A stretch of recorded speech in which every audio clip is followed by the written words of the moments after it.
নমস্কার, সৃজন বলছি। যাদবপুর লোকসভা কেন্দ্রের বামফ্রন্ট মনোনীত কংগ্রেস সমর্থিত সিপিআইএম প্রার্থী সৃজন ভট্টাচার্য।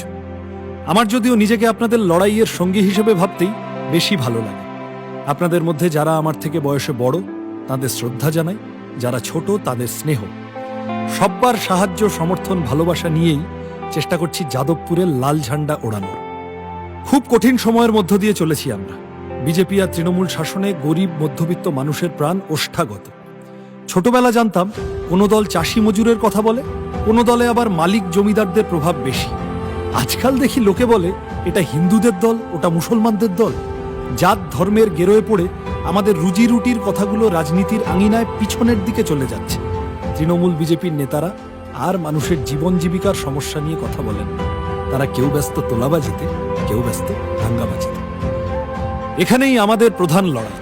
অনেকে জিজ্ঞাসা করছেন, তুমি মূলত কার বিরুদ্ধে লড়তে নেমেছ? আমি বলছি, আমি কারো বিরুদ্ধে লড়তে নামি। আমি নেমেছি রুজি রুটির কথাগুলোর পক্ষে।